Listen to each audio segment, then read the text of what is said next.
Welcome to Your Business, Your Life with Matt DeFrancesco, your personal financial technician. Whether you've had years of success in your business or just starting out, Highlift Financial can help you create a vision for your business, life, and family, and align these for generational wealth. So as they say, what happens in your life affects your business. And now on to the show. Hello and welcome to Your Business, Your Life with your host, me, Matt DeFrancesco. And, we've had some great guests over the last number of episodes and some of our partners, people that are part of our advisory team that help us to implement the plans that we put in place with our clients. We've had some great industry leaders that are out there. But, one thing that I get asked often is, what makes you different from other financial advisors out there? I mean, there's lots of advisors that say, oh, we work with business owners. And there's some that say we work with collision shop owners. And so, I think it's a good question. What makes us different? So I had the opportunity to be interviewed by Hannah Matria, who's the co-founder of Be Eminent Marketing. They're actually the marketing firm that puts together this podcast. And Hannah had started her own podcast and wanted to interview financial advisors, but she saw the processes that we went through and was really intrigued by it. So we're actually going to go through an assessment that Hannah did for us to kind of walk you through how we go about our process. So I'm really excited for you guys to see this. Hopefully it'll kind of give you a look under the hood to see how we operate. So I hope you enjoy the next couple episodes. As always, if you have any questions or if something resonates with you, feel free to go to our website, highliftfinancial.com, and click on the Let's Talk button. And you can get on my calendar. I give everybody a half hour of my time, no fee, just to chat and see if we might be able to help you. So anyway, enjoy the next couple episodes and take care and God bless. I'm super excited to kick off the U.S. Virtual Financial Advisor podcast with you, Matt. Before we jump completely into what we're going to talk about today, and that's some business planning and assessment planning and life planning, all around finances and how to, make a plan for the future. Mm-hmm. Tell us where you're from, what you do. Start there, Matt.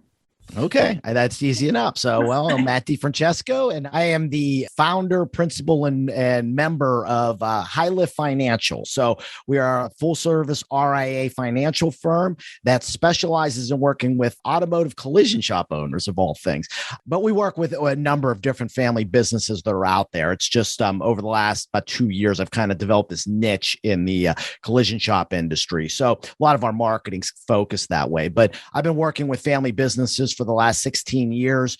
I started in a family business, it was a family law practice. And I saw the dynamics that happen within family businesses, which is pretty interesting. And I think one of the things that really differentiates us is, and I think too many times in the financial service industry, we take more of a shotgun approach. And I think that's what's given us a bad name. It's kind of like bring them on as clients, bring their assets on, and then we kind of address things as they come up. And maybe what's happening is maybe it's not always in the best interest of the client. So, as I've worked with these family businesses, and Hannah, because you guys produce my podcast, which is called Your Business, Your Life. And it's very intentional because what happens in your business affects your life, and what happens in your life affects your business. And this is especially true in family businesses. So we've chosen to take more of a rifle approach. And it really comes down to kind of starting in and helping the client to identify what are their biggest wants, what are their biggest needs, but most importantly, what are their biggest concerns.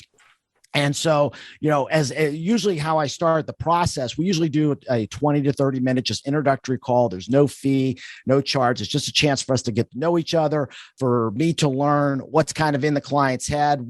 They can get to know to me how my processes work. And then what we do is if we decide to move forward, we do more of an evaluation. And at this point, what I like to start with is doing a couple assessments. And there's basically two types of assessments that I do. The first one is basically like a personality assessment. And all that really is there for is to help me to identify how to properly communicate with that client. Okay. And especially then, if I'm dealing with a family, how each member needs to be communicated with, because we're all wired a little differently. And we've also learned from our environment how to, in a different way, how to act and how to interact with people. So a husband, he may be wired a certain way. I'll need to talk to him. Maybe he's a very direct, dominant person.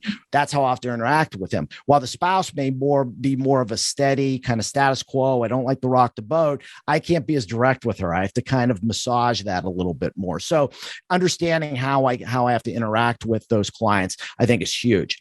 And then the second assessment, and this is the one we're going to kind of dive into a little more detail, is really identifying what are the major wants, needs, and more importantly, concerns that they have.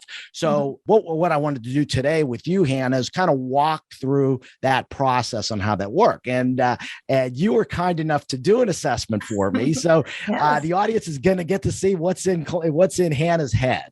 Oh yeah, definitely. And I know you gave us a ton of information. So I just want to back up a little bit before we jump into that assessment too, to really discuss, because I know not all of our listeners are going to be in the automotive industry, but that doesn't mean that what you're saying isn't related to them. It's so related. Yeah. Because we reproduce your podcast, so we get to hear like what's going on in automotive as well as other just things in the world. And one thing that's going through the automotive industry right now is technology and how much it's changing that industry. And it's just not limited in any way. You know, I was in a marketing conference last week for the first 2 days, and they're like, hey, we're going to talk about the metaverse and Web 3.0. And it turned into cryptocurrency and NFTs. And, you know, at first we're like, this has nothing to do with us. Why are we here? But I just watched a Gary Vee video this morning talking about how blockchain is going to make the same effects on our world that the internet did 20 years ago. Right. And that same stuff's happening in every industry. So regardless of where you're at, even finances. So even though you work niched in with automotive, everything you're giving us is super relevant for every industry, because every industry has finances that they have to deal with. They have these wants, needs, and concerns. And so I'm super excited to talk to you about this assessment. I mean, it's so cool to hear about the other assessment you do too, because that communicative skill to be able to break it down for each person you're working with, especially in a family dynamic, is so important. I know we haven't even jumped into the other assessment yet, but honestly, guys, if you need help with finances, talk to Matt. Just hearing that much, I'm just like, oh my goodness, that changes the game of how you work with a financial advisor, because so many do have, here's my script that we're going to go through. We need to hit these things because, maybe they work for a big franchise and that's what they have to do. And so it's so cool to hear how, you're breaking this down for each person individually. Is something we do in our business. Like, people can't come to us and say, I want you to do everything that you're doing for this person. That's what we did with you. We said, no, we said, yes, we can do that. But we also said, let's actually make it relevant to you. And that's what you're doing in finances. And then, like you said, I did a survey. And so on my finances, so you're going to get to see it. And, I'm a little different than maybe your typical client, because, I'm not looking to exit the business anytime soon. So no succession or recession. And I totally don't have any kid that I think would take over my business. I do not think my daughter is coming this way. So it's going to be fun to really look through it. So explain more about this assessment, because that's what, this is a financial assessment for your business to kind of see the different pieces. And there's over 15 things here, or 13 things, I think. Correct. That we're going to go over on how it all looks. And I know you're going to share mine on screen. And if you're listening to this podcast, we will download the PDF so you can see just the wheel that we're kind of going through in this chart, this pie chart for you. And then if you're watching it, or if you want to go watch it, you can come over to YouTube to be able to see the whole assessment that he's going to be going over. Exactly. And one of the things I want to highlight this is probably going to happen after we've done the assessments. But I think what's really important is, once you do assessments, is to then bring all the parties involved together. And that's one of the key things that I do, is I call it the family meeting. And this is where, again, you need to know each individual's personality type, because what we want to do is create open communication among the family. There was a book that came out a number of years ago from Pat Lencioni called The 5 Dysfunctions of a Team. And it's kind of geared toward more the corporate environment, but Yeah, I just got back from Las Vegas. I was at a leadership conference that my coach ran. And, we were talking about this idea of leadership. And leadership is not just about leading our teams in our business. Leadership is also about leading our clients and also leading our families. And so we have to know how to properly communicate with them to do this. So I think it's really important that we kind of understand that as we're building this framework, this is all going to lead us into that family meeting where we can now start to hash through these things and start to develop a plan that we can implement for the family as a whole. I mean, my goal, if you had to say, what's your vision statement? I would say my vision statement is I want to align families and businesses for multi-generational wealth. And that's my passion. That's what I'm really passionate about. It's about getting families together onto the same page to create something that becomes bigger than any individual within the family. That's what I'm excited about. Yeah, I'm excited about that too. And just kind of seeing how, we started our business a year ago. Yeah. And so, we're a fresh business. So it's really neat to be, talking to you and having this planning right now to be looking forward into it, because we do lead a team. So for us, we have a whole team that is very dependent on us. So we do all have families that, look to us to help them through these things. So I'm excited to hear about this assessment and what your take on it is. I know I did it a couple of weeks ago, but I haven't fully dived into it. So it's like fresh eyes for me too. Yeah, exactly. I get it. So, so like I said, what we do is typically we'll send out the assessments. We do the personality assessments. Then we send this out. It takes about 5 to 10 minutes to review, and it gives us very much a top line of where the owner's head is. Okay. And like I said, now I've done this process, even though I niche in the automotive collision space, I work with many, many different family businesses. I've got advertising businesses. I got a guy that owns a propane business. I mean, automotive repair shops. I mean, they're all over the board. So, and family businesses are pretty much the same, whether in the collision space or any other space. So just understand that. I've worked at convenience stores, all of those type of things. So this is not just specific to the collision space. Yeah. So anyway, what I'm going to do is I'm going to share my screen. So if you're on YouTube, you'll be able to see this. If not, I'll try to help you to, listen through this, to walk you through it verbally so that you get, and then I would recommend go to Hannah's YouTube page, and then you can see what we're talking about here. Yeah.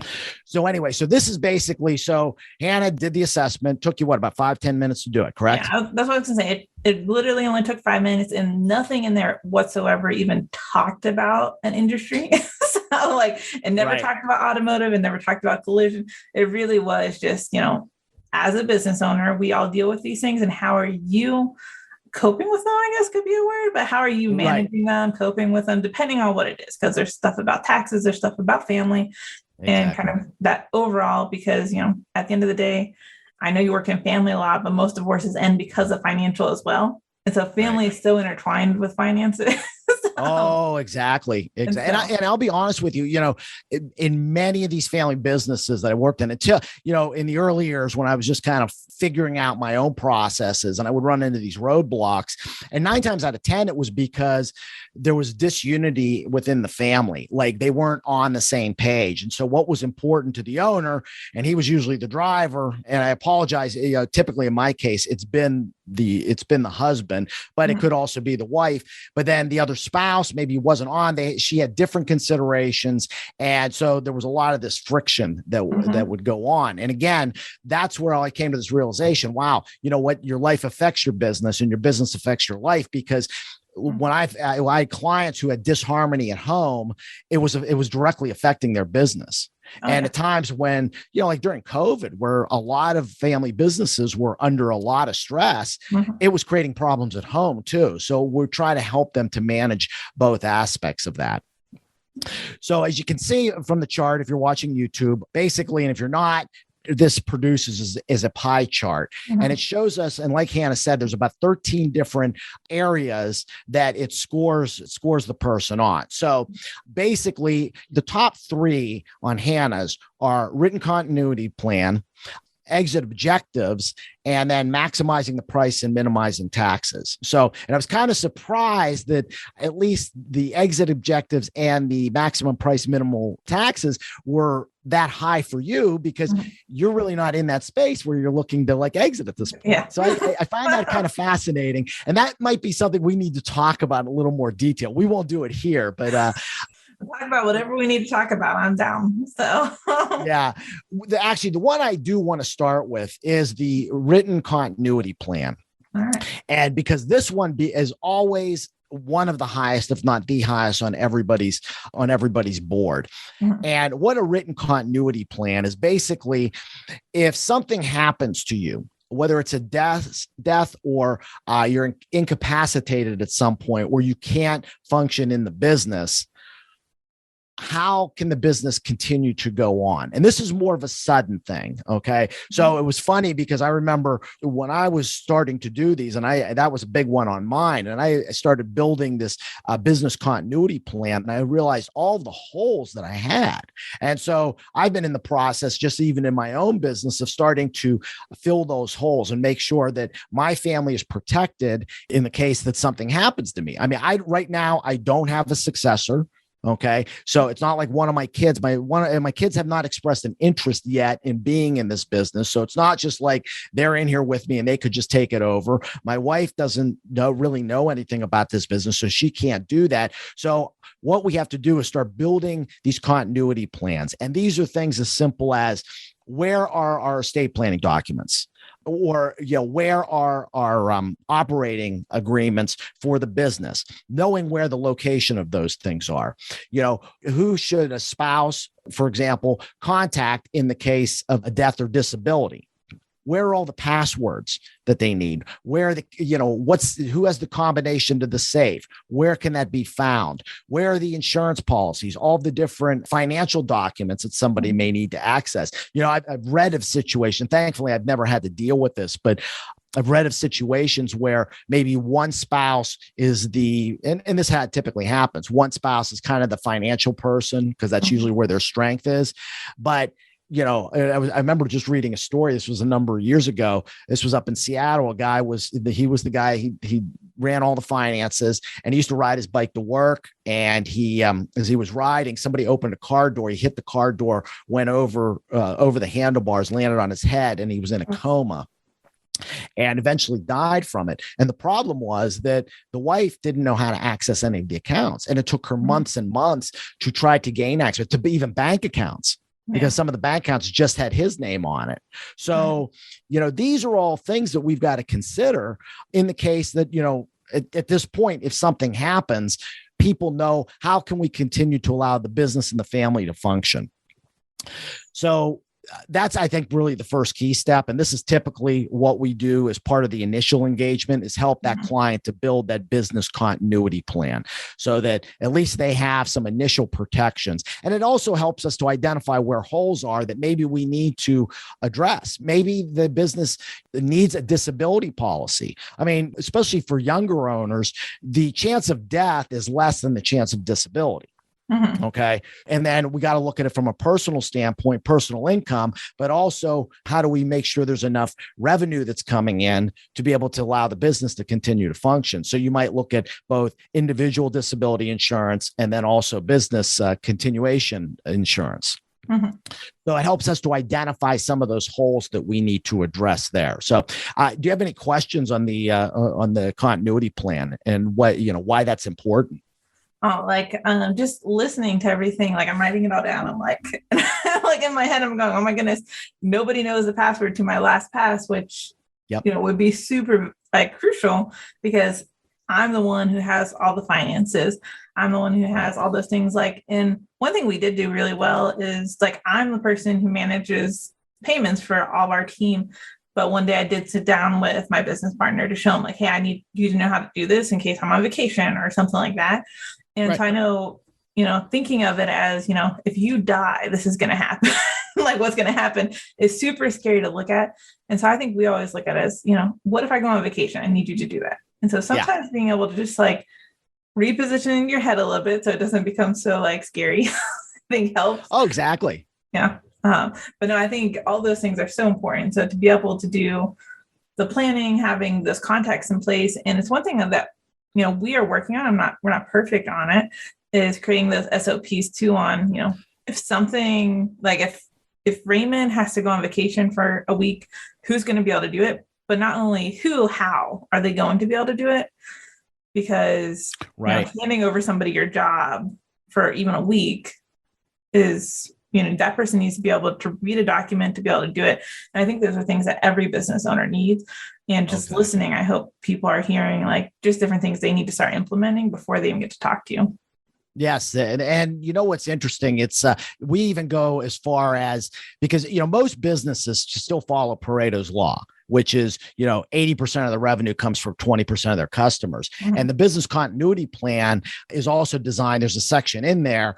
All right, what key clients or customers need to be contacted, why they need to be contacted, and what should they be told? Okay. Mm-hmm. So for example, let's say John Doe is the owner of the company. He's got, let's say, a key guy, Jim Smith. All right. So he may designate, okay, if something happens to me, Jim Smith is kind of the next in line. And I might want Jim Smith to contact Fred Jones, who's our top client, because Fred Jones is a personal friend of John Doe, and to let him know, hey, this is what's going on, but we've implemented strategies to keep business functioning, and you don't have to worry about any disruption in your business because this has happened. Something as simple as that. Yeah, I feel those type of instructions. By not having a written continuity plan, there's so many businesses that probably end when something happens to that person. It's crazy. I mean, I have a buddy of mine that I played tennis with, a few years younger than me. And it just, all of a sudden I got a text, guy had a heart attack, dropped dead. And he had bought a local superette kind of place, he and his wife, and there was no succession. She's kind of scrambling right now. So we're trying to work to get help her keep things running and get it back on the feet. But, it's amazing once you kind of go through this questionnaire and you start looking at, okay, here's the business continuity plan. Cause that's, like I said, once we get into the evaluation, we get into initial project. And usually the first part of this project is we're going to get a business continuity plan in place. So I send the questionnaire to the client starts filling it out, and all of a sudden they go, oh my gosh, I never thought of this. I never thought of that. But that's okay, because now we can start to address these things. People react to pain quicker than they react to pleasure. So I think it's actually a good thing. Sometimes we have to kind of stick the knife in the wound and dig out the infection. Mm-hmm. How closely related do you get a lot of this with business planning? Because, when we the first business that we went into, there was 3 partners together, and like we sat down and we had those conversations, like, what happens if this happens to you? We probably didn't go in depth enough to have all these things listed, but also what happens if you get divorced? How do we exclude those people? And what happens if one of us wants to leave and not the other? And I feel like a lot of this kind of comes very close to a continuity plan. So do they kind of work together really well? Oh, very much so. Very much so. Like I said, I think, the first thing is having a document in place that can help direct everybody should something sudden happen. But then what it also does is then it leads into us starting to address those concerns. So like, for example, the owner becomes disabled. All right. And so, okay, the business continuity plan will address, well, here's where all of these things are, and here's who you need to contact. But it might also open up the window that now, okay, this is something we have to address. And like I said, maybe it's looking at different types of disability insurance. What about maintaining our key employees? Maybe we look at employee retention. And that's what you're going to see on this chart, is that they start to overlap. And what it does, it leads us very naturally into the whole business planning process that we engage our clients with. Yeah. How long does something like this, because the more and more we talk, I just keep hearing like all these more things I need to think about. So how long does a written continuity plan typically take somebody to even create when they're working with you? It doesn't take long. That's actually pretty simple. So to do the written continuity plan, typically we will do this in addition to, and I'll talk a little bit more about this, a value drivers report, and then start the exit planning process, all as an initial project. And that typically takes about 90 days to do that. So, I mean, the written continuity is pretty easy. The value drivers is more where we start to have the conversation. So typically, again, we do the initial project, which is about 90 days. And that typically leads into the client says, look, you know what? I understand this is going to be an ongoing process. And what they do is then they put us on retainer. And that's how we get paid. That's another thing that differentiates us from other advisors out there. Most advisors are getting paid on what's called an assets under management model. So their fee is basically a certain percentage of the assets they manage. Mm-hmm. In our world, what I found was there was actually two things. One is that business owners typically invest most of their money back into their business because it's their biggest investment, and it's probably going to be the most profitable for them. Mm-hmm. So so a lot of times they don't have a lot of investable assets. But the second thing is that, again, when you go through the planning process, if you're doing assets under management model, and let's say a client has $1 million assets under management, and let's say they're paying a 1% fee. Okay. Mm-hmm. So they're paying $10,000 a year. Another client has, $10 million in assets, a 1% fee. They're paying $100,000, but typically getting 10 times the amount of work done. All right. And just for me to be congruent mentally, it was better to charge a retainer based off of the level of service that the client wants. So that's pretty much how we do our pricing there. Typically what happens is it's like a natural flow. We do the initial project, they say, hey, we understand that this is a long-term thing. And so then they put under retainer. And so we then help them through the whole process throughout their lives. And we address the concerns that they have. Issues come up. I always say, I'm your 411 when you need information and your 911 when you have an emergency. Okay. So that's pretty much how the process then works.